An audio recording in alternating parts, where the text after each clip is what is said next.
Hello friends, welcome है आप सभी का जीके इन्फो ट्यूबर में।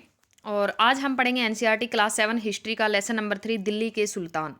दिल्ली में कौन कौन से सुल्तान हुए, कैसे कैसे दिल्ली के ऊपर शासन किया लोगों ने, और कौन कौन से वंश का शासन हुआ, वो सब हम इसके अंदर देखेंगे।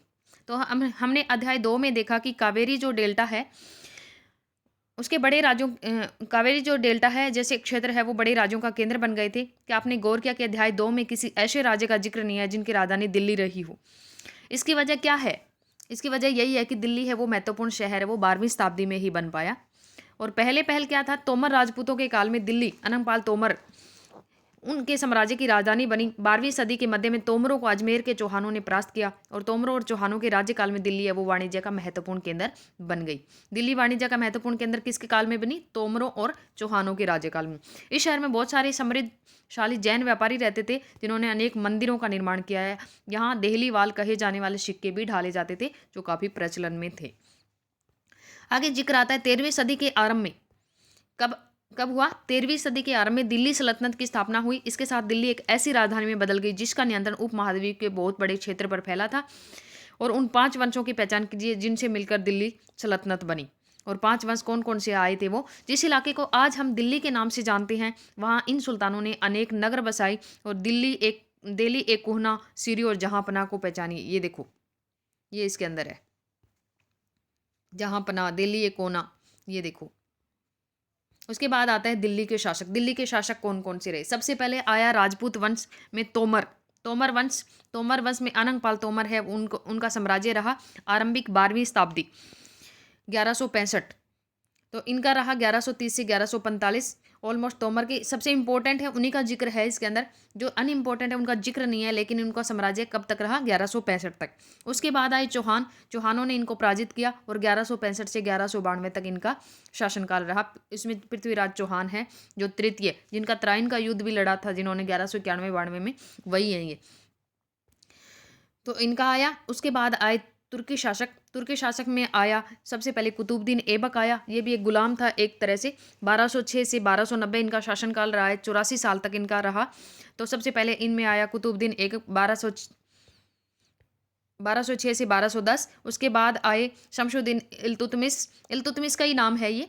तो ये 1210 से 1236। फिर उन्होंने अपनी बेटी को बनाया 1236 से 1240। उसके बाद आए गयासुद्दीन बलबन, जिन्होंने लौह और रक्त की नीति अपनाई थी, वही है ये बलबन। 1266 से लेके 1287 तक ये इल्तुतमिश का मकबरा है। उसके बाद आया खिलजी वंश। खलजी भी बोल सकते हैं इसको, खिलजी भी बोल सकते हैं। 1290 से लेके 1320 तक। तो ये इनका रहा है करीबन 30 साल। जलालुद्दीन खिलजी पहले शासक रहे हैं 1290 से 96 तक। और अलाउद्दीन खिलजी 1296 से 1316 तक। वही पद्मावती वाला आपने देखा होगा, तो इसमें रतन सिंह के साथ में इनका युद्ध जो हुआ था। तुगलक वंश 1320 से 1414। गयासुद्दीन तुगलक, मोहम्मद तुगलक और फिरोज शाह तुगलक। पहले गयासुद्दीन तुगलक आए, फिर मोहम्मद तुगलक, बिल्कुल ही जिनको पागल राजा बोला जाता है, और उसके बाद आए फिरोज शाह तुगलक। तो ये 1320 से 1324 गयासुद्दीन तुगलक, 1324 से 1351 मोहम्मद तुगलक, और फिरोज शाह तुगलक आए 1351 से 1388 तक। उसके बाद आया सैयद वंश 1414 से लेकर 1451 तक। क्रीज का इनका शासक था 1414 से 1421 तक। फिर आया है लास्ट में लोधी वंश 1451 से 1526। ये दिल्ली सल्तनत के हैं 5 वंश।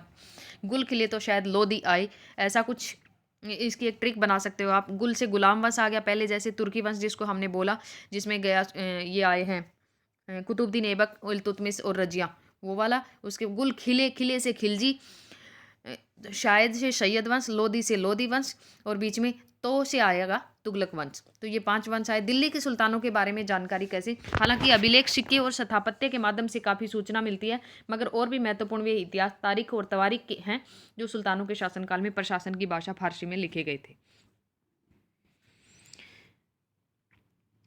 तवारीख के लेखक सचिव, प्रशासक, कवि और दरबारियों जैसे सुशिक्षित व्यक्ति होते थे जो घटनाओं का वर्णन भी करते थे और शासकों को प्रशासन संबंधी सलाह भी देते थे। वे न्याय संगत शासन के महत्व पर बल देते थे। उसके बाद आता है न्याय चक्र। न्याय चक्र में क्या है? 13वीं सदी के इतिहासकार फ़क़ मुदब्बिर ने लिखा है कि राजा का काम सैनिकों के बिना नहीं चलता और सैनिकों का काम वेतन के बिना नहीं चलता, और वेतन है वो किसानों से एकत्रित होता है, और किसान राजस्व तभी देंगे जब वो खुद खुश और प्रसन्न होंगे। ऐसा तभी हो सकता है जब राजा न्याय और ईमानदार प्रशासन को बढ़ावा दे। ये कुछ और बातें ध्यान में रखें। तवारीख, तवारीख का मतलब बहुवचन और तारीख एक वचन। तवारीख के लेखक नगरों में रहते थे, गाँव में शायद कभी रहते हों। वे अक्सर अपने इतिहास सुल्तानों के लिए उनसे ढेर सारे इनाम और इकराम पाने की आशा में लिखा करते थे। ये लेखक अक्सर शासकों को जन्मसिद्ध अधिकार और लिंग भेद पर आधारित आदर्श समाज व्यवस्था बनाए रखने की सलाह देते थे और उनके विचारों से सारे लोग सहमत नहीं भी होते थे। आगे आता है 1236 में सबसे इंपॉर्टेंट पीरियड। 1236 में सुल्तान इल्तुतमिश की बेटी रजिया सियासन। इनका टाइम पीरियड बहुत बार पूछा जाता है कि रजिया का टाइम पीरियड क्या रहा था, तो 1236 से 40 4 साल तक। उस युग के इतिहासकार मिनाज सिराज ने स्वीकार किया कि वह अपने सभी भाइयों में अधिक योग्य और सक्षम थी, लेकिन फिर भी वह एक रानी के शासक के रूप में मान्यता उसको नहीं दे पा रहा था। दरबारी जन भी उसके स्वतंत्र रूप से शासन करने की कोशिशों से प्रसन्न नहीं थे। सन 1240 में उसे सिंहासन से हटा दिया गया। आगे आता है रजिया के बारे में उनके विचार। मिनाज सिराज का सोचना था कि ईश्वर ने जो आदर्श समाज व्यवस्था बनाई गई है उसके अनुसार स्त्रियों को पुरुषों के अधीन होना चाहिए, और रानी का शासन इस व्यवस्था के विरुद्ध जाता था क्योंकि वो अधीन नहीं होकर के शासन कर रही थी। इसलिए वह पूछता है कि ये बहुत इंपॉर्टेंट बात है, खुदा की रचना के खाते में उनका ब्यौरा चूंकि मर्दों की सूची में नहीं आता कि वो मर्द नहीं है, इसलिए इतनी शानदार खूबियों से भी उसे आखिर हासिल क्या हुआ। वो इतनी अच्छी मतलब शासिका होने के बाद भी उसे वो चीज़ हासिल नहीं हुई क्योंकि लोगों ने उनको हटवा दिया। रजिया ने अपने अभिलेखों और सिक्कों पर अंकित करवाया कि वे सुल्तान इल्तुतमिश की बेटी थी। आधुनिक आंध्र प्रदेश के वारंगल क्षेत्र में किसी समय काकतीय वंश का शासक था, राज्य था, और इस वंश की रानी है वो कौन थी? रुद्रमा देवी थी, 1262 से 1289। उनके व्यवहार से रजिया का व्यवहार बिल्कुल उलट था। रुद्रमा देवी ने अपने अभिलेखों में अपना नाम पुरुषों जैसा लिखवाकर अपने पुरुष होने का भ्रम पैदा किया था। एक और महिला शासक थी कश्मीर की रानी दिद्दा, उनका नाम दीदी बड़ी बहन से निकला है। जाहिर है प्रजा ने अपनी प्रिय रानी को स्नेह भरा संबोधन दिया होगा। आगे है दिल्ली सल्तनत का विस्तार। गैरिसन शहर, गैरिसन वही होता है जहाँ पे वो रहते हैं, मतलब किलेबंदी होती है जहाँ पे सैनिक रहते हैं, उसको बोलते हैं गैरिसन। 13वीं सदी के आरंभ में दिल्ली के सुल्तानों का शासन गैरिसनों के निवास के लिए बने मजबूत किलेबंद शहरों से परे शायद ही कभी फैला हो। शहरों से संबद्ध लेकिन उनसे दूर भीतरी प्रदेशों पर उनका नियंत्रण न के बराबर था, इसलिए उन्हें आवश्यक सामग्री रसद आदि के लिए व्यापार कर लूटमार पर भी निर्भर रहना पड़ता था। दिल्ली से दूर बंगाल और सिंध के गैरिसन शहरों का नियंत्रण बहुत ही कठिन था। बगावत युद्ध, यहाँ तक कि खराब मौसम से भी उनके संपर्क में नाजुक सूत्र है वो छिन भिन हो जाते थे। शासन को अफगानिस्तान से आने वाले हमलावरों और उन सूबेदारों से बराबर चुनौती मिलती रहती थी जो जरा सी कमजोरी का आभास मिलते ही विद्रोह का झंडा खड़ा कर देते थे। इन चुनौतियों के चलते सल्तनत बड़ी मुश्किल से किसी तरह अपने आप को बचाए हुए थी। ये सब चुनौतियां उनके सामने आ चुकी थी, लेकिन फिर भी जिस तरीके से वो अपना शासन चला रहे थे उनका शासन चल रहा था। इसका संस्थापन है वो गयासुद्दीन बलबन के काल में हुआ, ज़्यादातर उनके काल में देखने को मिला, और इसका विस्तार है वो अलाउद्दीन खिलजी और मोहम्मद तुगलक के राज्यकाल में हुआ। अलाउद्दीन खिलजी और मोहम्मद तुगलक हैं, उनके राज्यकाल में ज़्यादा फैल गया ये। सल्तनत की भीतरी सीमाओं में जो अभियान चले उनका लक्ष्य क्या था? गैरिसन शहरों की पृष्ठभूमि में स्थित भीतरी क्षेत्रों की स्थिति को मजबूत करना। इन अभियानों के दौरान गंगा यमुना के दोआब से जंगलों को साफ किया गया, शिकारी संग्राहक और चरवाहों को उनके पर्यावास से मुक्त किया गया, खदेड़ दिया गया, और वह जमीन किसानों को दे दी, उनको भगा दिया वहां से, और कृषि कार्य को प्रोत्साहन दे दिया गया। जहाँ पे वो लोग रहते थे उस जगह को कृषि कार्य के लिए प्रोत्साहन कर दिया गया। उनकी झुग्गी झोपड़ियाँ है वो खदेड़ दी गई, इसलिए उनका पर्यावास है वो नष्ट कर दिया। व्यापार मार्गों की सुरक्षा और क्षेत्रीय व्यापार की उन्नति की खातिर नए किले, गैरिसन शहर और नए शहर बनाए बसाए गए। दूसरा विस्तार सल्तनत की बाहरी सीमा से, वो तो अंदर की सीमा थी, ये बाहरी सीमा पर भी हुआ दूसरा विस्तार। अलाउद्दीन खिलजी के शासनकाल में दक्षिण भारत को लक्ष्य करके सैनिक अभियान शुरू किया उन्होंने, और ये अभियान मोहम्मद तुगलक के समय में अपनी चरम सीमा पर पहुंच गए। इन अभियानों में सल्तनत की सेनाओं ने हाथी, घोड़े, गुलाम और मूल्यवान धातुएं अपने कब्जे में ले ली। दिल्ली सल्तनत की सेनाओं की शुरुआत अपेक्षाकृत बहुत कमजोर थी। शुरू में वो बहुत कमजोर थे, मगर 150 वर्ष बाद, जैसे जैसे 150 वर्ष बीत गए, धीरे धीरे करके मोहम्मद तुगलक के शासनकाल के अंत तक इस उपमहाद्वीप का एक विशाल क्षेत्र इसके युद्ध अभियान के अंतर्गत आ चुका था। इसने शत्रुओं की सेनाओं को परास्त किया और शहरों पर कब्जा किया। इसके सूबेदार और प्रशासक है वो मुकदमों के फैसले सुनाते थे और साथ ही साथ किसानों से कर वसूल करते थे। लेकिन इतने विशाल क्षेत्र पर इनका नियंत्रण किस सीमा तक और कितना प्रभावी था? अलाउद्दीन खिलजी ने देखो यहाँ से दक्षिण भारत से स्टार्ट किया था, और यहाँ से शुरू करके पहले देखो यहाँ, और फिर इधर से इधर से इधर से, मतलब हर साइड इन्होंने अपना अभियान शुरू रखा। 12वीं सदी के आखिरी दशक में बनी कुव्वत अल इस्लाम मस्जिद और उनकी मीनारें, ये जामा मस्जिद दिल्ली के सुल्तानों द्वारा बनाए गए सबसे पहले शहर में स्थित है। इतिहास में इस शहर को दिल्ली कुना पुराना शहर, इस मस्जिद का इल्तुतमिश और अलाउद्दीन खिलजी ने और विस्तार किया। मीनार 3 सुल्तानों, पहले कुतुबुद्दीन ऐबक ने स्टार्ट करवाया, इल्तुतमिश ने इसको पूरा करवाया, फिरोज शाह तुगलक ने इसकी मरम्मत करवाई। आगे आता है मस्जिद। मस्जिद क्या होता है? मस्जिद अरबी का शब्द है जिसका अर्थ होता है ऐसा स्थान जहाँ मुसलमान अल्लाह की आराधना में, सजदा का मतलब घुटने टेकना या माथा टेकना, करते हैं। जामा मस्जिद वह मस्जिद होती है जहाँ अनेक मुसलमान इकट्ठे होकर के नमाज पढ़ते हैं। नमाज की रस्म के लिए सारे नमाजियों में सबसे अधिक सम्माननीय और विद्वान पुरुषों को क्या बोलते हैं? इमाम या नेता के रूप में चुना जाता है। इमाम है वो शुक्रवार की नमाज के दौरान धर्म उपदेश का मतलब खुतबा भी देता है। नमाज के दौरान मुसलमान है वो मक्का की तरफ मुंह करके खड़े होते हैं और भारत में मक्का पश्चिम की तरफ पड़ता है और मक्का की ओर की दिशा को क्या बोलते हैं? किबला बोलते हैं। ये किबला। ये मोट की मस्जिद है, सिकंदर लोदी के शासनकाल में बनाई गई। ये जमाली कमाली की मस्जिद। आगे है खिलजी और तुगलक वंश के अंतर्गत प्रशासन और स्मेकन। दिल्ली सल्तनत जैसे विशाल साम्राज्य के स्मेकन के लिए विश्वसनीय सूबेदारों और प्रशासकों की जरूरत थी। दिल्ली के आरंभिक सुल्तान विशेषकर इल्तुतमिश सामंतों और जमींदारों के स्थान पर अपने विशेष गुलामों को सूबेदार नियुक्त करना अधिक पसंद करते थे। इन गुलामों को फारसी में बंदगा कहा जाता था और इन्हें सैनिक सेवाओं के लिए खरीदा जाता था। उनके राज्य में बहुत कुछ महत्वपूर्ण राजनीतिक पदों पर काम करने के लिए बड़ी सावधानी से प्रशिक्षित उनको किया जाता था। चूंकि वे पूरी तरह अपने मालिकों पर निर्भर होते थे इसलिए सुल्तान भी विश्वास करके उन पर निर्भर हो जाते थे। बेटों से बढ़कर गुलाम को माना गया है। जिस गुलाम को हमने पाला पोसा और आगे बढ़ाया उनकी हमें देखभाल करनी चाहिए, क्योंकि तकदीर अच्छी हो तभी जिंदगी में कभी कभार योग्य और अनुभवी गुलाम मिलता है। बुद्धिमानों का कहना है कि योग्य और अनुभवी गुलाम है वो बेटे से भी बढ़कर होता है। आगे है खिलजी और तुगलक शासक है वो बंदगा का इस्तेमाल करते रहे और साथ ही अपने आश्रित निम्न वर्ग के लोगों को भी ऊंचे राजनीतिक पदों पर बैठाते रहे। ऐसे लोगों को सेनापति और सूबेदार जैसे पद दिए जाते थे, लेकिन इससे राजनीतिक अस्थिरता भी पैदा होने लगी।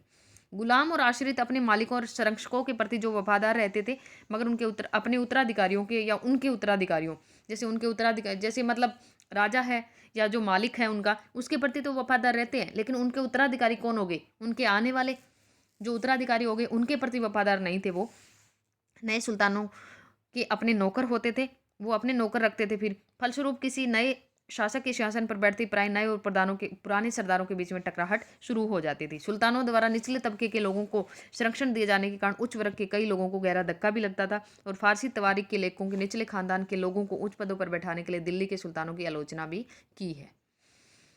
ये इंपॉर्टेंट नहीं है। पहले वाले सुल्तानों की तरह ही खिलजी और तुगलक शासकों ने भी सेना नायकों को भिन्न भिन्न आकार के इलाकों के सूबेदार के रूप में नियुक्त किया। ये इलाके हैं वो क्या कहलाते थे? इक्ता कहलाते थे। इन्हें संभालने वाले इक्तदार या मुक्ति कहे जाते थे। मुक्ति का फैसला सैनिक अभियानों का नेतृत्व करना और अपने इक्तों में कानून और व्यवस्था बनाए रखना। इक्ताकार का क्या काम था? सैनिक अभियानों का नेतृत्व करना और अपने इक्तों में कानून और व्यवस्था बनाए रखना। अपनी सैनिक सेवाओं के बदले वेतन के रूप में मुक्ति अपने इलाकों से राजस्व की वसूली किया करते थे। राजस्व के रूप में मिली रकम से वो अपने सैनिकों को भी तनख्वाह देते थे। मुक्ति लोगों पर काबू रखने का सबसे प्रभावी तरीका ये था कि उनका जो पद है वो वंश परंपरा से ना चले और उन्हें कोई भी जो इक्ता है वो थोड़े थोड़े समय के लिए ही मिले, जैसे उनका बाद में उनका स्थानांतरण कर दिया जाए। सुल्तान अलाउद्दीन खिलजी और मोहम्मद तुगलक के शासनकाल में नौकरी के इन कठोर नियमों का बड़ी सख्ती से पालन होता था। मुक्ति लोगों द्वारा एकत्रित किए गए राजस्व की रकम का हिसाब लेने के लिए राज्य द्वारा लेखाधिकारी नियुक्त किए जाते थे। इस बात का ध्यान रखा जाता था कि मुक्ति राज्य द्वारा निर्धारित कर ही वसूले और तय संख्या के अनुसार सैनिक रखें। जब दिल्ली के सुल्तान शहरों से दूर आंतरिक इलाकों को भी अपने अधिकार में ले आए तो उन्होंने भूमि के स्वामी सामंतों और अमीर जमींदारों को भी अपनी सत्ता के आगे झुकने को बाध्य कर दिया। अलाउद्दीन खिलजी के शासनकाल में भू राजस्व मतलब भूमि से जो कर वसूलते उसका निर्धारण और वसूली के कार्य को राज्य अपने नियंत्रण में ले आया। स्थानीय सामंतों से कर लगाने का अधिकार है वो छीन लिया गया, बल्कि स्वयं ही उन्हें भी कर चुकाने को बाध्य किया गया कि तुम भी अब कर दो। ये नहीं है कि स्थानीय सामंत है उनको बोल दिया कि आप लोग कर लगाओ, उनसे वो अधिकार छीन लिया गया। अब राज्य के अंडर में आ गया वो। सुल्तान के प्रशासकों ने जमीन की पैमाइश की और इनका हिसाब बड़ी सावधानी से रखा। कुछ पुराने सामंतों और जमींदार राज्यों के निर्धारण और वसूली अधिकारी के रूप में सल्तनत की नौकरी है वो करने लगे। उसमें 3 प्रकार के कर थे। कृषि पर लगता है एक कर, उसको बोलते थे खराज। जो कृषि पे लगने वाला कर है वो क्या था? खराज।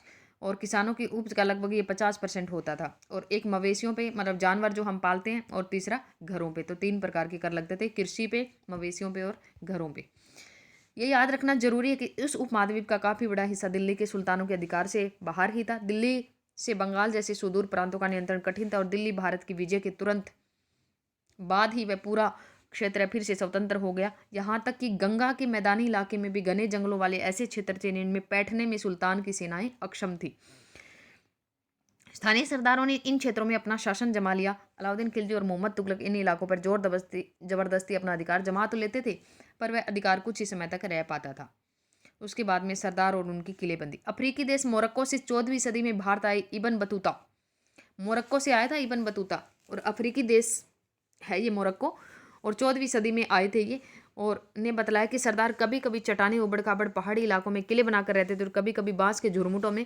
भारत में बांस पोला नहीं होता, ये बहुत बड़ा होता है। इसके अलग अलग हिस्से हैं, वो आपस में इस तरह गूंथे होते हैं कि उन पर आग का भी असर नहीं होता। वो कुल मिलाकर बहुत ही मजबूत होते हैं।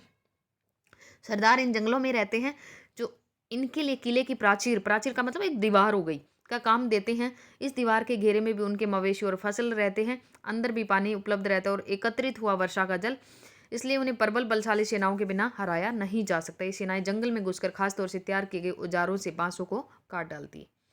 उसके बाद आता है चंगेज खां। चंगेज खां के नेतृत्व में मंगोलों ने 1219 में उत्तर पूर्वी ईरान में ट्रांस ऑक्शियाना उज्बेकिस्तान पर हमला किया, और इसके बाद शीघ्र ही दिल्ली सल्तनत को उनका धावा झेलना पड़ा। अलाउद्दीन खिलजी और महमूद तुगलक के शासनकालों के आरंभ में दिल्ली पर मंगोलों के धावे बढ़ गए।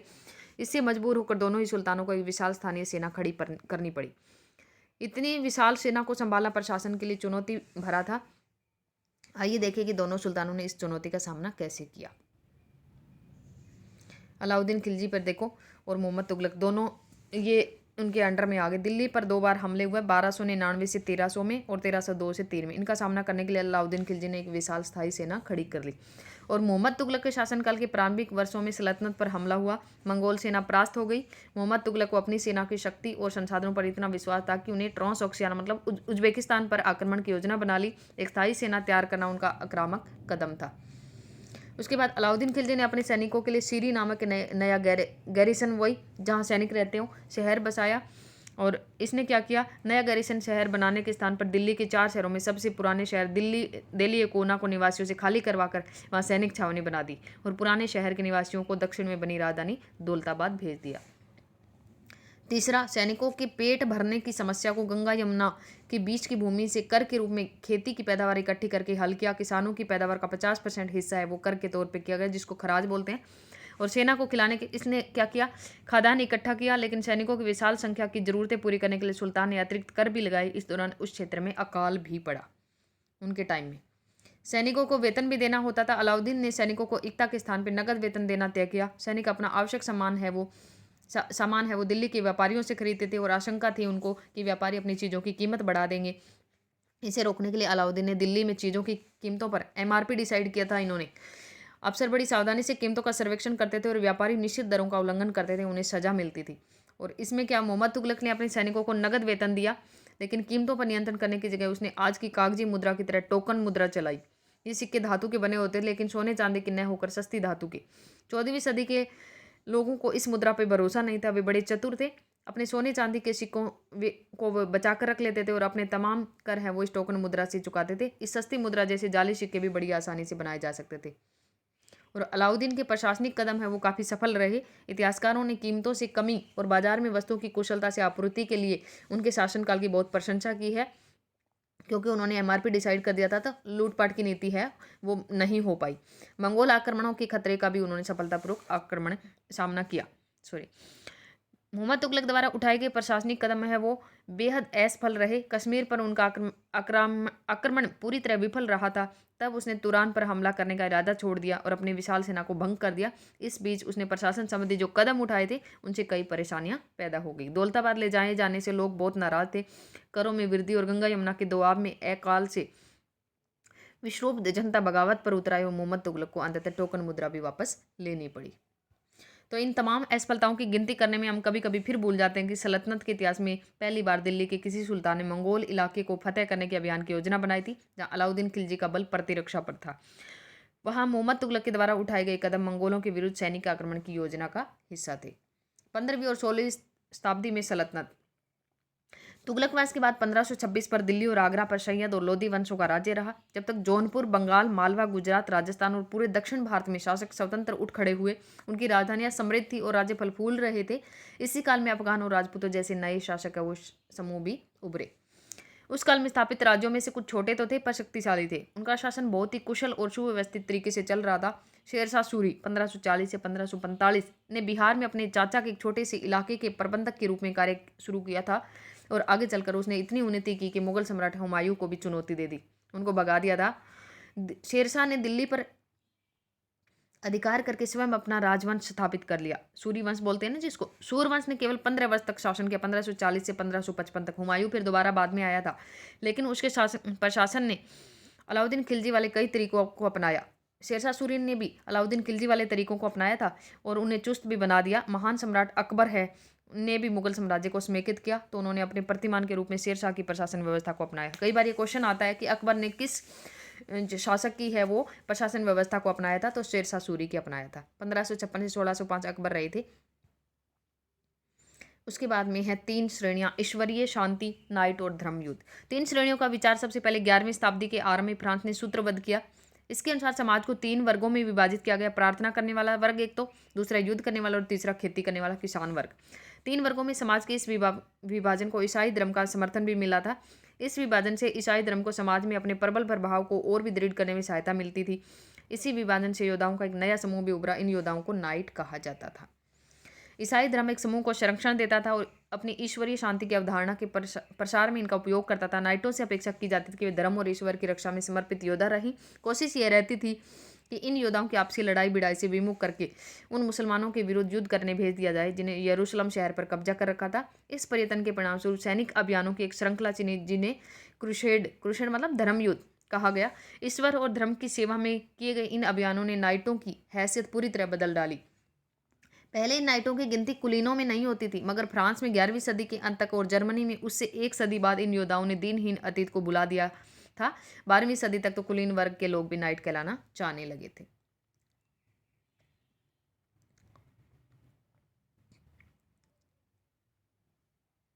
चलो, आज के लिए इतना ही, काफ़ी लंबा हो गया है वीडियो।